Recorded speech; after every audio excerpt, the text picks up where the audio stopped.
안녕하세요. 지금 제가 바로 서 있는 이곳이 저희 나라하고는 아주 인연이 많은 곳이죠. 바로 IMF 건물입니다. 이 워싱턴 DC에 있는 이 IMF에서는 매년 이맘때가 되면 IMF와 세계은행이 주최하는 연차 총회와 G20 재무장관 중앙은행 총재 회의가 열립니다. 그래서 이 워싱턴 DC에 미국 전역에서 시위대가 몰려들고 굉장히 시끌시끌한데요. 실제 이 안에서 논의되는 주제도 굉장히 무겁습니다. 특히 올해 이 총회를 지배한 단어가 하나 있습니다. 바로 리세션. 그렇습니다. 경기 침체입니다. 인플레이션은 경제의 화두에서 저물어가면서 경기 침체가 화두로 떠오르고 있습니다. 최악의 상황은 아직 오지 않았다. 폭풍 구름이 몰려온다. 전 세계 경제 역사상 유례가 없던 일이다. 아주 듣기 버거운 말들이 쏟아졌는데요. 어떤 논의가 있었는지 한번 알아보겠습니다.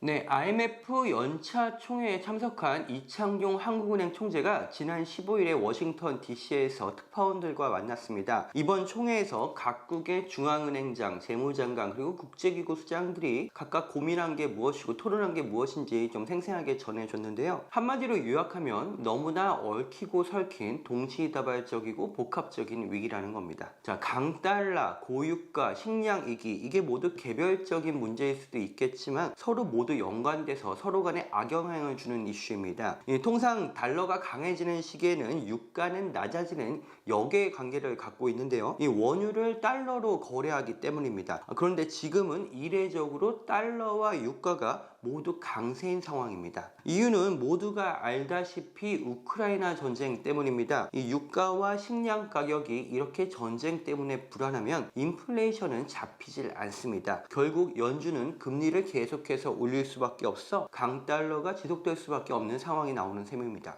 그리고 그 강달러가 세계 경제에 다시 충격을 주는 스필오버 현상이 발생합니다. 이 상황을 해결하려면 어떻게든 전쟁이 일단 종료돼야 하는데요. 이 전쟁이 언제 어떤 방식으로 끝날지 너무나 불확실하다는 것이 모두의 고민이었습니다. 또 하나의 중요한 토론 주제는 이 미중 갈등, 지정학적 갈등이 이 전 세계를 다시 블록화시키면서 경제에 끼칠 영향이었습니다. 이 무역 의존도가 높은 저희 같은 아시아 국가들한테는 특히 중요한 문제일 텐데요. 실제로 과거 1차 세계대전 이후부터 냉전 시대까지 이어진 1920년대부터 40년대까지 글로벌 무역이 GDP에서 차지하는 비중이 급격하게 낮아졌다는 IMF의 차트가 공유됐다고 합니다. 이런 시대, 이 블록화의 시대, 무역의 실종 시대, 실종까지는 아니겠지만 무역의 약화 시대가 다시 올 수 있다는 겁니다. IMF 연차 총회와 함께 발표된 세계 경제 전망도 이 같은 우려를 완전히 반영하고 있었습니다. 자, 이 전망 보고서의 첫 문장이 As storm clouds gather, 폭풍우가 몰려오고 있다였습니다. 내년 세계 경쟁률을 2.7%로 봤는데 IMF가 2000년대 들어와서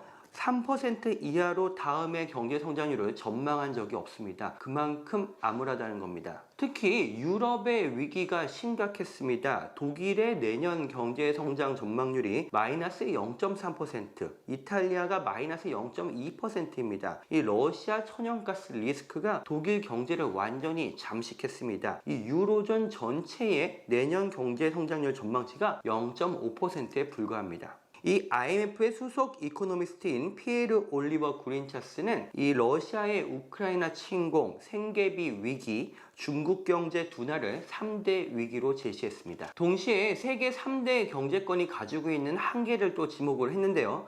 미국은 통화 긴축 리스크, 유럽은 에너지 위기, 중국은 부동산 가격 조정 및 코로나19 봉쇄를 지목했습니다. 실제 이 유럽의 에너지 위기는 지금 어느 정도 수준까지 각국의 재정적 피해를 주고 있는지 가늠이 안 되고 있는 상황입니다. 앞서 노벨 경제학상을 받은 벤 버냉키 전 연준 의장도 지금 유럽이 가지고 있는 압박이 이 글로벌 경제의 가장 큰 변수라고 지적했습니다. 자, 이런 전망의 영향을 가장 피부로 느낄 곳은 물론 먼저 주식시장입니다. 앞서 JP모건의 다이먼 회장이 S&P 500 지수가 20% 정도 더 빠질 수 있다고 밝혀서 상당한 충격을 줬는데요. 이번 IMF 연차 총회에서도 비슷한 진단이 나왔습니다.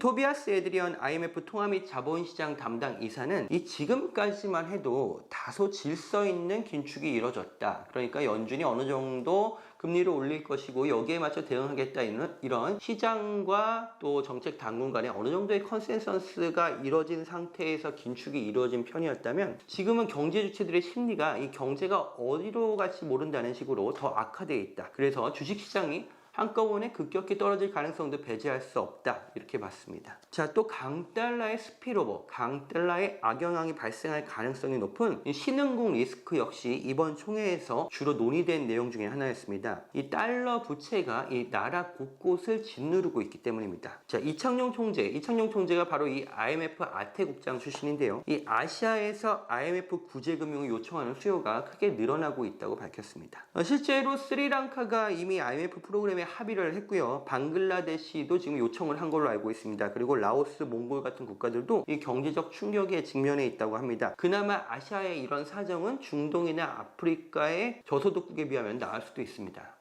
문제는 이런 상황에서 마땅한 해법도 없을 뿐더러 누구도 적극적으로 나서려 하지 않는다는 겁니다. 지난해부터 인플레이션 위험을 가장 선제적으로 얘기했던 레리 서머스 전 재무장관은 이런 문제를 가지고 최근에 IMF와 세계은행을 비판하기도 했는데요. 이 서머스 전 장관은 이 소방관들이 불을 끌어 나오질 않는다. 누군가가 무엇인가를 적극적으로 제안해야 하는 상황이다. 나는 이런 반응들이 정말 실망스럽다. 이렇게 말했습니다. 자, 조 바이든 대통령 역시 글로벌 경제 위기에는 아직 한 발짝 거리를 두고 있는 모습입니다. 이 바이든 대통령에게 지금 더 중요한 거는 역시 미국의 경제와 11월 중간 선거입니다. 이 바이든 대통령은 최근에 달러 강세를 걱정하지 않는다. 미국 경제는 지독히 강하다. 다른 국가의 경제 성장과 견실한 정책 부족이 문제다. 이렇게 얘기를 했는데요. 이 미국 연준의 금리 인상과 강달러 그리고 고유가의 실험하는 신흥국들 입장에서는 좀 얄미운 얘기일 수 있을 것 같습니다.